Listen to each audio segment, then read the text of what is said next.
भारत जोड़ो यात्रा का राजस्थान में आज 7वां दिन। आज भी राहुल गांधी के साथ हजारों लोगों की जुटी भीड़। प्रियंका गांधी भी हो सकती हैं यात्रा में शामिल। गुजरात में आज नए मंत्रियों के नाम हो जाएंगे तय। भूपेंद्र पटेल ने दिल्ली पार्टी के वरिष्ठ नेताओं के साथ नए मंत्रियों के नाम पर की चर्चा। 12 दिसंबर को होगा नई सरकार का शपथ ग्रहण समारोह। हिमाचल प्रदेश में सीएम पद की शपथ लेंगे सुखविंदर सिंह सुक्खू। सरकार का आज हो सकता है शपथ ग्रहण समारोह। नई सरकार में हो सकते हैं 2 डिप्टी सीएम। बिहार की कुर्नी सीट पर मिली हार को लेकर मंथन में जुटी जेडीयू। पटना में खुला अधिवेशन में कार्यकर्ताओं के साथ चला मंथन। पार्टी को मजबूत बनाने की तैयार होगी रणनीति। गोवा में विश्व आयुर्वेद कांग्रेस का होगा समापन। पीएम मोदी करेंगे समापन कार्यक्रम में शिरकत। आयुर्वेद संस्थान का भी उद्घाटन करेंगे पीएम मोदी। आज नागपुर पहुंचेंगे पीएम मोदी। समृद्धि महामार्ग पर 10 किलोमीटर का सफर करेंगे तय। कई योजनाओं का करेंगे लोकार्पण और शिलान्यास। तेलंगाना के सीएम के चंद्रशेखर राव की बेटी कविता से आज सीबीआई करेगी पूछताछ। हैदराबाद के कविता के बंजारा हिल्स वाले आवास में ही सीबीआई करेगी पूछताछ। झारखंड कर्मचारी चयन आयोग की परीक्षा के चलते रांची में लगी रहेगी धारा 144। सुबह 9 बजे और शाम 3 बजे 2 पालियों में होगी परीक्षा। राजस्थान में 2 पालियों में ली जाएगी वन रक्षक भर्ती परीक्षा। सुबह 10 बजे और 3 बजे शुरू होगी परीक्षा। 4 लाख लोग परीक्षा में होंगे शामिल। नमस्कार, दिन भर की बड़ी खबरों में आपका स्वागत है। मैं हूं परवीन शेख। आज इस बुलेटिन में बात होगी हिमाचल में सीएम के ऐलान की, गुजरात में नई सरकार बनाने की कोशिश की, बात होगी भारत जोड़ो यात्रा में राहुल की एक झलक के लिए उमड़ी लोगों की भीड़ की, खड़गे के निशाने पर आए पीएम मोदी की, जानेंगे दिल्ली बॉर्डर पर फिर क्यों शुरू हुआ किसानों का प्रदर्शन, महाराष्ट्र और कर्नाटक सीमा विवाद पर क्या कहा कर्नाटक के सीएम बसवराज बोम्मई ने, और बुलेटिन के आखिर में बात होगी कोलेजियम की सिफारिश को केंद्र सरकार की मिली मंजूरी की। लेकिन तमाम बड़ी खबरों से पहले एक नजर सुर्खियों पर। अमित शाह के सबक सिखाने वाले बयान को चुनाव आयोग ने नहीं माना गलत। गुजरात में रैली के दौरान दिए बयान को लेकर पूर्व नौकरशाह ने चुनाव आयोग से की थी शिकायत। वाराणसी पहुंचे विदेश मंत्री एस जयशंकर का बड़ा बयान। देश के 55 शहरों में होगा G20 सम्मेलन। काशी में होगा सबसे बड़ा आयोजन। एमसीडी चुनाव के नतीजों के बाद बीजेपी ने आप पर लगाया पार्षदों की खरीद फरोख्त का आरोप। चुनाव आयोग से कर सकती है बीजेपी आप की शिकायत। बांग्लादेश के खिलाफ तीसरे और आखिरी वनडे में बल्लेबाज ईशान किशन ने रचा इतिहास। 131 गेंदों में 210 रन बनाकर सचिन और रोहित का तोड़ा रिकॉर्ड। ये तो थी सुर्खियां और अब बात आज की सबसे बड़ी खबर की। हिमाचल में सीएम की रेस से प्रतिभा सिंह बाहर हो चुकी हैं। कांग्रेस आलाकमान ने हिमाचल प्रदेश के मुख्यमंत्री के रूप में सुखविंदर सिंह सुक्खू के नाम को मंजूरी दे दी है। इसके अलावा हिमाचल में एक डिप्टी सीएम भी हो सकता है। विधानसभा भवन शिमला में कांग्रेस विधायक दल की बैठक में सीएम के नाम का ऐलान हुआ। देखते हैं ये रिपोर्ट। हिमाचल विधानसभा चुनाव में कांग्रेस को 68 में से 40 सीटों पर जीत मिली।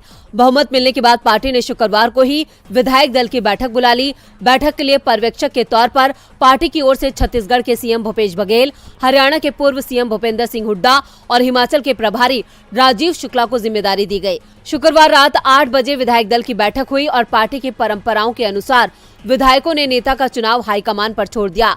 एक लाइन का प्रस्ताव पास कर हाईकमान को नेता चुनने के लिए अधिकृत कर दिया गया। इसके बाद कांग्रेस पर्यवेक्षकों ने हर विधायक से अलग अलग चर्चा की, उनसे उनकी निजी पसंद पूछी गई। आधा दर्जन के करीब विधायकों ने पर्यवेक्षकों से कह दिया कि जो हाईकमान की पसंद होगी वही उनकी पसंद होगी। बाकी के विधायकों ने अपनी पसंद बता दी। विधायकों की रायशुमारी में मंडी से सांसद प्रतिभा सिंह और विधायक सुखविंदर सिंह सुक्खू को सबसे ज्यादा समर्थन मिला। लेकिन अधिकांश विधायकों की राय थी कि नेता विधायकों में से ही चुना जाना चाहिए। विधायकों की राय और विधायक दल के फैसले को पार्टी हाईकमान तक पहुंचा दिया गया। कांग्रेस हाईकमान ने भी विधायकों की राय को प्राथमिकता दी और अपना फैसला सुना दिया, जिसके बाद आज एक बार फिर विधायक दल की बैठक बुलाई गई और इसमें सुखविंदर सिंह सुक्खू के नाम पर कांग्रेस विधायक दल ने औपचारिक तौर पर मोहर लगा दी। सुक्खू को कांग्रेस विधायक दल का नेता चुन लिया गया। इसके साथ ही तय हो गया कि सुखविंदर सिंह सुक्खू हिमाचल प्रदेश के अगले मुख्यमंत्री होंगे। इस बार हिमाचल सरकार में एक डिप्टी सीएम भी बनाया जा सकता है। संकेत मिल रहे हैं कि प्रतिभा सिंह के गुट से मुकेश अग्निहोत्री का नाम डिप्टी सीएम की दौड़ में सबसे आगे है। प्रतिभा सिंह के पुत्र विक्रमादित्य सिंह का नाम भी इस रेस में माना जा रहा है। सुक्खू के शपथ ग्रहण समारोह में सोनिया गांधी, कांग्रेस अध्यक्ष मल्लिकार्जुन खड़गे, कांग्रेस सांसद राहुल गांधी, प्रियंका गांधी, राजस्थान के सीएम अशोक गहलोत और छत्तीसगढ़ के सीएम भूपेश बघेल उपस्थित रहेंगे। इसके अलावा कांग्रेस के सहयोगी दलों के नेताओं को भी शपथ ग्रहण कार्यक्रम का न्योता दिया जाएगा। तो आखिरकार हिमाचल में सीएम के नाम पर बना सस्पेंस खत्म हो गया। इधर गुजरात विधानसभा चुनाव में जबरदस्त जीत हासिल करने के बाद अब बीजेपी ने सरकार बनाने की तैयारियां शुरू कर दी हैं। पार्टी ने आज नव निर्वाचित विधायकों की बैठक बुलाई थी, जिसमें विधायक दल के नेता का चुनाव होना था। बीजेपी हाईकमान ने पर्यवेक्षक के तौर पर 3 वरिष्ठ नेताओं को गांधीनगर भेजा था। तो विधायक दल की बैठक में किसके नाम पर लगी मोहर, देखते हैं ये रिपोर्ट। गांधीनगर में आज बीजेपी कार्यालय कमलम में विधायक दल की बैठक हुई। बैठक के लिए पार्टी ने 3 वरिष्ठ नेताओं को निरीक्षक बनाकर भेजा था। बीजेपी हाईकमान के आदेश पर रक्षा मंत्री राजनाथ सिंह, कर्नाटक के पूर्व सीएम बीएस येदियुरप्पा और केंद्रीय मंत्री अर्जुन मुंडा गांधीनगर पहुंचे, जिनकी निगरानी में विधायक दल के नेता का चुनाव किया गया। विधायकों ने सर्वसम्मति से भूपेंद्र पटेल को विधायक दल के नेता के रूप में चुन लिया। विधायक दल का नेता चुने जाने के बाद भूपेंद्र पटेल ने नई सरकार गठन की तैयारियां शुरू कर दी हैं। राज्यपाल से मिलकर उन्होंने नई सरकार के गठन का दावा पेश कर दिया। 12 दिसंबर को गांधीनगर के हेलीपैड मैदान में नई सरकार का शपथ ग्रहण समारोह होगा। भूपेंद्र पटेल के साथ 20 मंत्रियों को भी शपथ दिलाई जाने की तैयारी चल रही है। अधिकांश मंत्री पुराने हो सकते हैं। भूपेंद्र सरकार में 24 मंत्री शामिल थे, जिसमें से बीजेपी ने 5 के टिकट काट दिए थे। 19 मंत्रियों को टिकट दिया गया था, जिसमें से 18 फिर से चुनाव जीत गए हैं और नई सरकार में इनमें से अधिकांश को फिर से मंत्री बनाने की संभावना है। इसके अलावा कुछ नए चेहरे भी मंत्रिमंडल में शामिल हो सकते हैं। गुजरात सरकार में मुख्यमंत्री सहित 27 मंत्री हो सकते हैं, लेकिन शुरुआत में 20 मंत्रियों को ही शपथ दिलाने के संकेत मिल रहे हैं। इन सब के बीच भूपेंद्र पटेल दिल्ली आ रहे हैं। दिल्ली में वो पीएम मोदी और केंद्रीय मंत्रियों को शपथ ग्रहण समारोह में न्योता देंगे। इसके साथ ही मंत्रियों के नाम पर हाईकमान की मोहर भी लगवाएंगे। शपथ ग्रहण समारोह में पीएम मोदी, गृह मंत्री अमित शाह और बीजेपी शासित राज्यों के मुख्यमंत्री शामिल होंगे। 182 सदस्यीय गुजरात विधानसभा चुनाव में बीजेपी को 156 सीटें मिली हैं। गुजरात में शपथ ग्रहण की तैयारियों के साथ ही नई कैबिनेट को लेकर भी हलचल तेज है। आज हलचल तो भारत जोड़ो यात्रा की भी रही। एक दिन के विश्राम के बाद आज फिर से यात्रा शुरू हुई। राहुल गांधी ने बूंदी जिले से यात्रा शुरू की। यात्रा में आज राहुल गांधी सफाई कर्मचारियों के गले में हाथ डालकर चलते हुए दिखाई दिए। देखते हैं ये रिपोर्ट। राहुल गांधी की भारत जोड़ो यात्रा धीरे धीरे आगे बढ़ रही है। ये यात्रा अलवर होती हुई हरियाणा में प्रवेश करेगी। भारत जोड़ो यात्रा 19 दिसंबर को अलवर सीमा में प्रवेश करेगी, जहां अलवर कांग्रेस कमेटी ने राहुल के भव्य स्वागत की तैयारी की है। तो वहीं 19 दिसंबर को मालाखेड़ा में राहुल गांधी की विशाल रैली होगी। आज एक दिन के ब्रेक के बाद राहुल के नेतृत्व में भारत जोड़ो यात्रा राजस्थान के बूंदी के केशोरापाट से सुबह 8:30 बजे शुरू हुई। भारत जोड़ो यात्रा में शामिल होने के लिए राहुल आज सुबह ही रणथंभौर से बूंदी पहुंचे।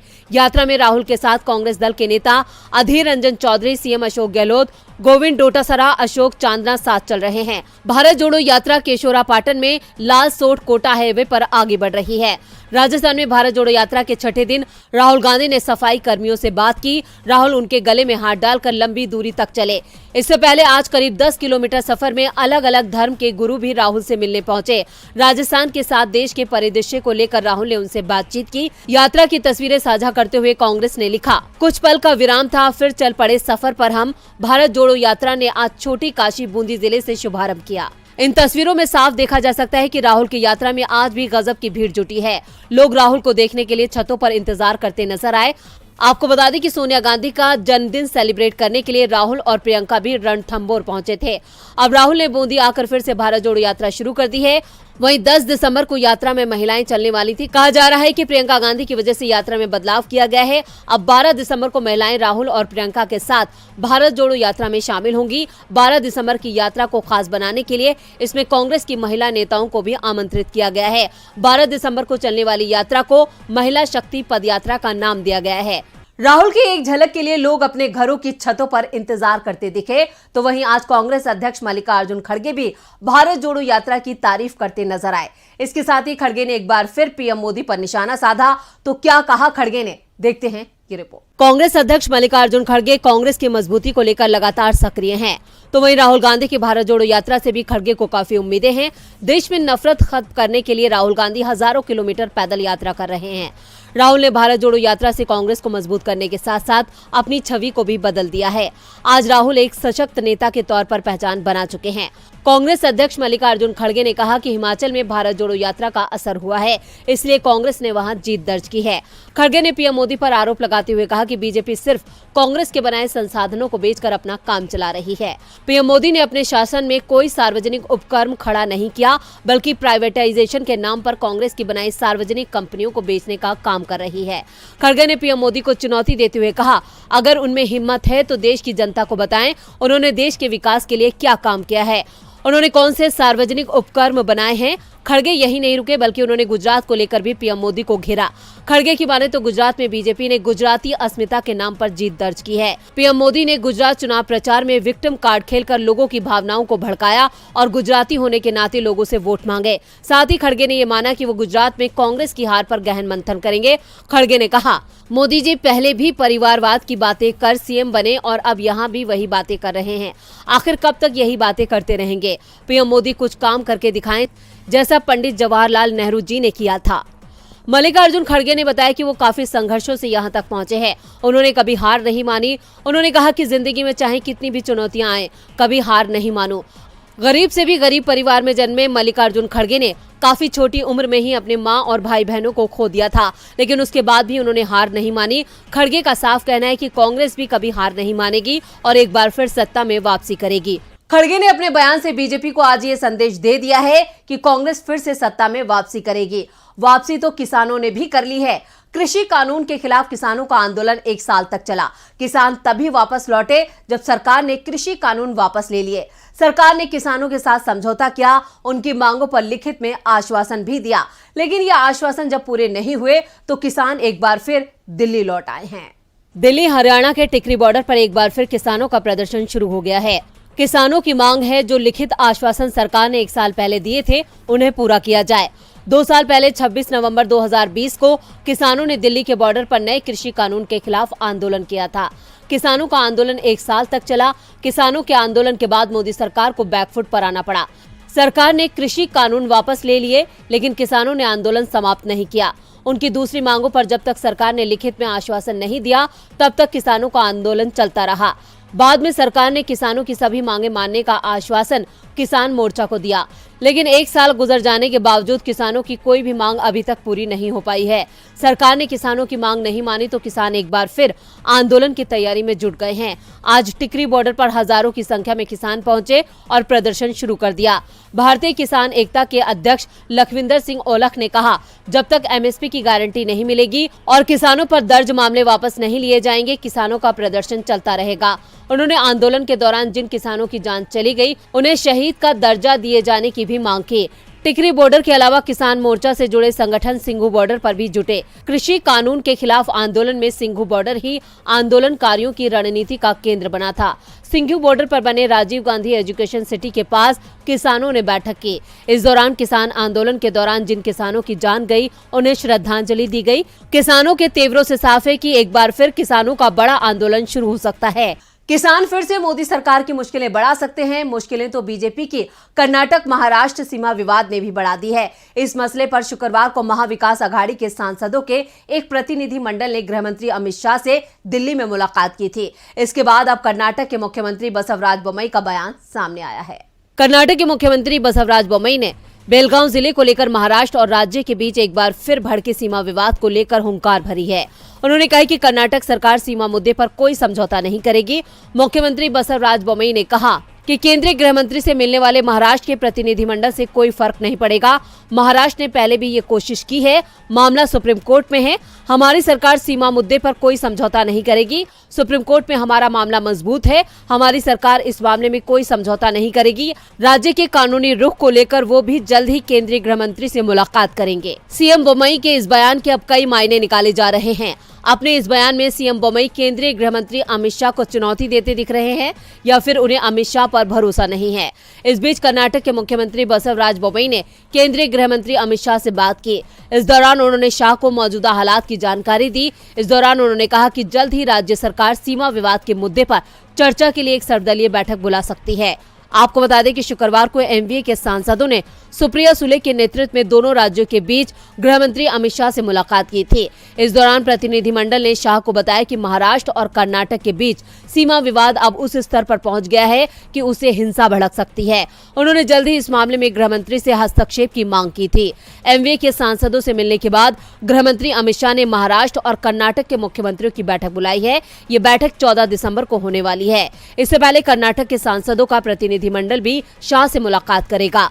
आपको बता दें कि सीमा विवाद के मसले पर मुख्यमंत्री एकनाथ शिंदे और सीएम बसवराज बोम्मई के बीच भी बातचीत हो चुकी है। बुलेटिन के आखिर में बात कोलेजियम की सिफारिशों पर छिड़े घमासान की। कोलेजियम को लेकर सरकार और सुप्रीम कोर्ट के बीच एक बार फिर से विवाद शुरू होने के संकेत मिल रहे हैं। इस बीच सुप्रीम कोर्ट का रुख भी सख्त होता नजर आ रहा है। कोर्ट केंद्र सरकार पर कठोर टिप्पणी कर उसकी सिफारिशों पर जल्दी फैसला लेने की बात कह चुका है और अब कोर्ट की सख्ती का असर होता भी दिख रहा है। केंद्र सरकार ने कोलेजियम की सिफारिशों को मंजूरी दे दी है। कोलेजियम की सिफारिशों को लेकर केंद्र और सुप्रीम कोर्ट के बीच चल रहा विवाद अब खुलकर सामने आ गया है। कानून मंत्री किरण रिजिजू ने सुप्रीम कोर्ट के कोलेजियम की तुलना एलियन से कर दी तो उपराष्ट्रपति ने भी इसे लेकर सवाल उठा दिए। लेकिन सुप्रीम कोर्ट ने भी साफ कर दिया कि जब तक जजों की नियुक्ति का कोई कानून नहीं बन जाता तब तक कोलेजियम की सिफारिश को ही मानना पड़ेगा और केंद्र सरकार कोई कानून बनाती है तो उसकी समीक्षा का अधिकार भी सुप्रीम कोर्ट के पास होगा। इस बीच सुप्रीम कोर्ट ने जस्टिस दीपांकर दत्ता से जुड़ी फाइल पर फैसला न लेने पर केंद्र सरकार के खिलाफ सख्त टिप्पणी भी की और सुप्रीम कोर्ट की टिप्पणी का असर भी दिख रहा है। केंद्र सरकार ने कोलेजियम की सिफारिश को मंजूरी दे दी है। जस्टिस दत्त से जुड़ी फाइल अब राष्ट्रपति द्रौपदी मुर्मू के पास पहुंच चुकी है। राष्ट्रपति जल्द ही इसे मंजूरी दे सकती हैं। इसके बाद जस्टिस दत्त अगले हफ्ते सुप्रीम कोर्ट के जज के रूप में शपथ ले सकते हैं। बॉम्बे हाई कोर्ट के मुख्य न्यायाधीश जस्टिस दीपांकर दत्ता के नाम की सिफारिश 26 सितंबर को पूर्व मुख्य न्यायाधीश यूयू ललित की अध्यक्षता वाले सुप्रीम कोर्ट के कोलेजियम ने की थी। लेकिन जब इस फाइल को केंद्र ने मंजूरी नहीं दी तो कुछ वकीलों ने कोलेजियम के मुद्दे को लेकर केंद्र सरकार पर कई सवाल उठाए थे। जस्टिस दत्ता की नियुक्ति के बावजूद सुप्रीम कोर्ट में जजों की कमी रहेगी। अभी सुप्रीम कोर्ट में जजों के 34 पद स्वीकृत हैं, लेकिन सिर्फ 27 जज ही कार्यरत हैं। अगले महीने जजों के खाली पद बढ़कर 8 हो जाएंगे। जस्टिस एस अब्दुल नजीर 4 जनवरी को सेवानिवृत्त होंगे। इसके अलावा 7 और जजों का कार्यकाल अगले साल पूरा होने वाला है। ऐसे में सुप्रीम कोर्ट का कोलेजियम जल्द ही कुछ और नामों की सिफारिश कर सकता है। अगर केंद्र सरकार कोलेजियम की सिफारिश को जल्द मंजूरी नहीं देती है तो कोर्ट में जजों की संख्या काफी घट जाएगी और सुप्रीम कोर्ट और सरकार के बीच टकराव फिर सामने आ जाएगा। तो आज इस बुलेटिन में बस इतना ही। देखते रहिए डीबी लाइव। बिछ गई सियासी विसार, खेला जा रहा है सियासी खेल, जारी है वार पलटवार। शह और मात के खेल में